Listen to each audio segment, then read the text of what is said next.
it's Carl here. Today I'm going to explain what might happen to your trees in years to come, and do watch to the end of the video where I explain what reversion is and what you can do about it. And here we have a Contortifolium from my own collection. It's doing very nicely.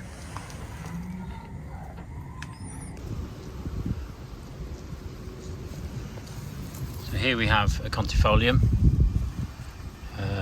Absolute classic tree really, and again gives you an idea about in the ground how these will do. As I said, to be absolutely truthful, in pots and such like that, the growth rate of these trees will be sort of massively restricted.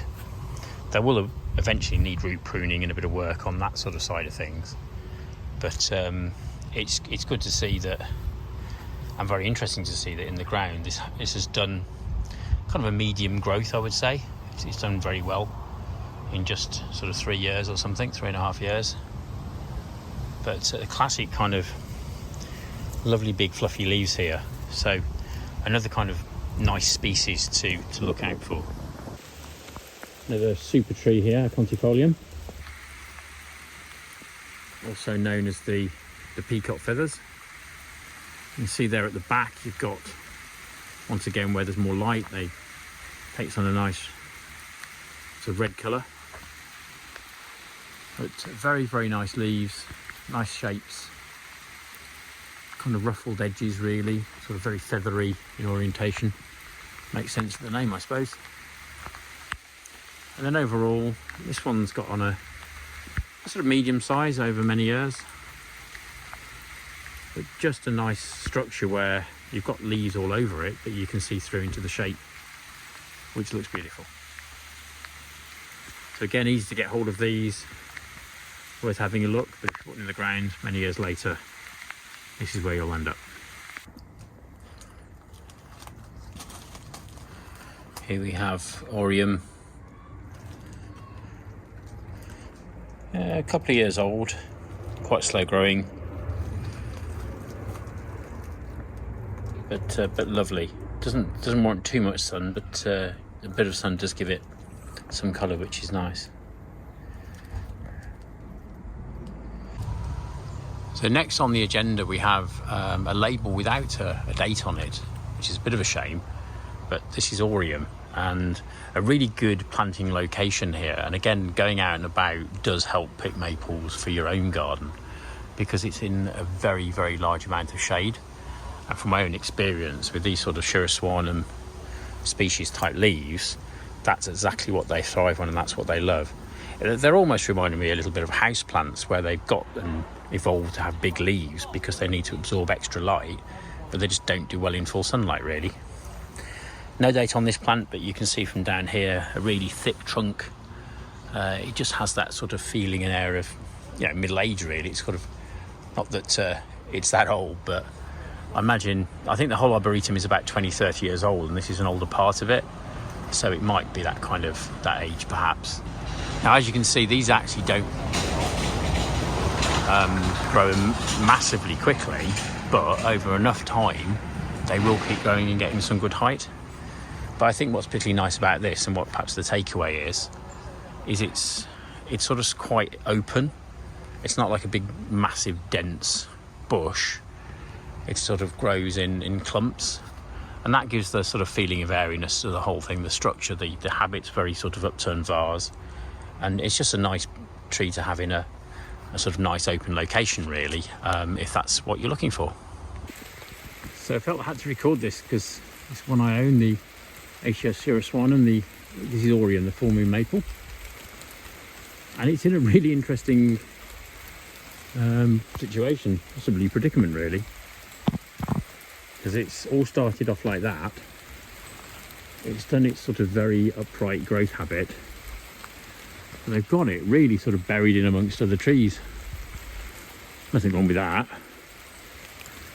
It has created quite a restricted tree, but it just shows actually, I mean, this is under an unbelievable amount of shade, and next door, just to capture that too, there's elegans, which is kind of relevant to the same video. I mean, that's towering above and is a very, very large tree. So probably in the similar sort of time scales, this has absolutely grown to enormous proportions where that little fella hasn't. Different conditions, different cultivars. I mean, that is a monster for an Acer. It certainly is. The base wise, as you can see, most impressive. So here is my version, or my duplicate really, of Garnet. And this has been in this rather over-potted situation, I suppose, for what, 3 years now. But actually, doesn't seem to mind at all. It's on the north face of my house, and yet it's kept its red coloration, which is lovely. And you get that classic sort of spiralling, twisting kind of structure to it, which looks fantastic. This I haven't staked out, so this is its natural kind of the way the plant grows really. But it's in a decent sized planter, so if it grows over the edges and weaks down a little bit, then that's absolutely fine. The tree seems to be doing really well. All of these dissectums pretty much, apart from Syrio, which is the weird upright one, do grow fairly slowly. But just a really nice tree really. Nice to see some new growth on it, and it's doing really well this year. And then on to Garnet, again a few years old. A little bit of green where it had a bit of shade, but it's generally kept its lovely red colour. And again, by staking up the leader, and you can clearly see here, I'll go in close, what happens. That can be twined round, and even though, you know, you see these as much bigger trees low and spreading, this has been trained to go vertical. And lovely it is too. It looks very different to my tree at home, and my preference would be to have a low spreading one, but it really is down to you and to what your choice is really. So there's two lovely examples that if you buy a Viridis or a Garnet, that's kind of what you can expect to see in a few years. So you have another firm favourite of mine, Garnet. I've got one of these at the front of my house actually, and I mean, look how red it is. There's a little bit of greenness in the middle, perhaps just a tiny bit at the extremes, but this particular cultivar really does live up to its name. Now, some of these red maples do tend to fade over time, and it's something that, you know, these cultivars are selected to kind of not do that really. But again, 1987, been here a long time, and it's just a nice size really, but absolute classic for a dissectum. They just don't put on ridiculous amounts of growth. They're slow growing, they're easily controllable. So again, if you've got a little bit of space, if you've got a little bit of a pot to put these in, absolutely fine. They look absolutely gorgeous, to be honest, by water as well. And on my sort of Compton Acres video I did recently, it's very obvious that they've chosen to put these by water on a frequent basis, and very understandable. They tend to sort of weep over, it's almost down to the water, sort of weep low. It looks really, really nice. So Garnet, easy to get, really nice cultivar. There are several kind of similar to this, but again, one of the favourites really. So here's my version, my copy of Okushimo. It's just amazing really. It's just a bigger tree in miniature.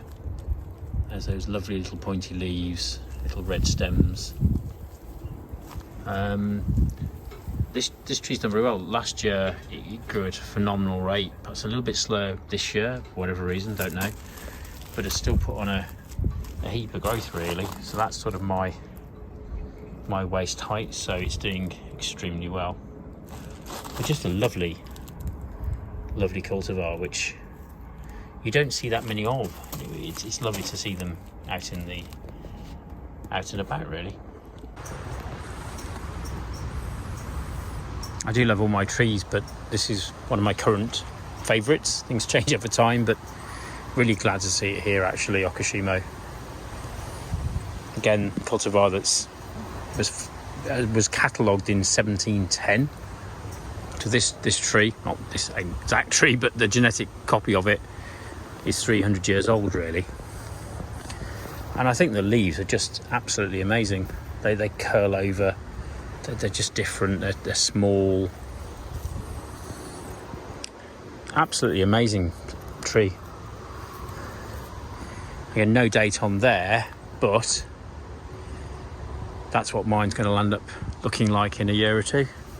Be really, really pleased to see that, to be honest. Very, very upright. You know, it's not going to take up too much room. It's a shame they put it here against such dark background, to be honest with you, because it'd be lovely against some yellows, etc. So once again, using the kind of ACER tracking device, this has led me to Okushimo, one of my little favourites. So 2002, just over 20 years old. So just to make people aware of a potential problem with ACERs actually, because this is quite confusing. This doesn't look like Okushimo. It's lovely, but it just looks like a sort of typical palmate leafed ACER. So you start to think, well, what's happened? And it's not just there. The whole tree pretty much looks the same, apart from when you look more closely. You can find that if I zoom in there are the Okushimo type leaves, and below it looks like it's two separate trees kind of almost welded together. How extraordinary. So what I'll do, I'll just come back out again, because there is a branch here where we can see and probably help explain what's going on. Because this particular branch does look like Okushimo. I mean, that's quite recognisable. So what's happening to this tree is it's subject to reversion. It's going back to its sort of non-Okushimo native state, if that makes some odd sense. So sometimes whichever genetic defect has created a tree is there, and that's what's happened. But they're a little bit prone to sort of correcting that defect and going back to a palmate leaf, for example. So it's certainly correct. This is Okushimo, and again, it's all stemming from the same trunk.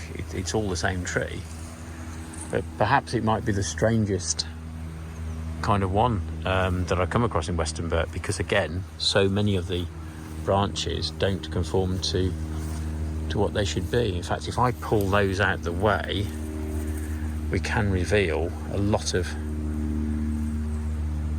the sort of more recognisable traditional leaves. I mean, don't misunderstand that some of these leaves start out sort of flat and palmate-like, and they're curling over. They're sort of transforming into the Okushimo leaf. So, great tip. The way to avoid this, and here they're just going to plant them, and that's fine.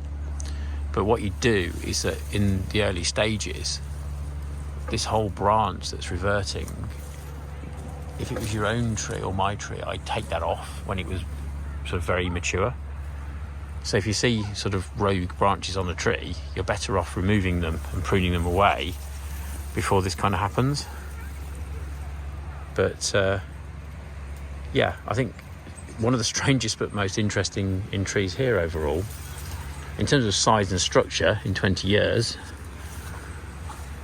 Okushimo actually grows straight up more than out, which again I find fascinating, because the sort of rogue growth seems to be on the outskirts almost, whereas the original tree type growth, just zooming in again for you, is the sort of classic upward growing Okushimo.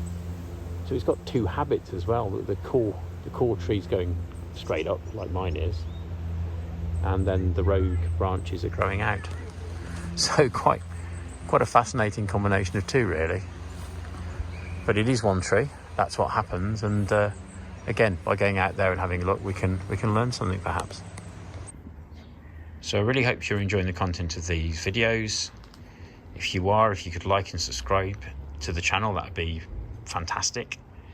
And please hit the notification bell as well, because that way you'll know when I upload more. I'm really pleased with how things have progressed, and this little channel sort of growing quite nicely, really.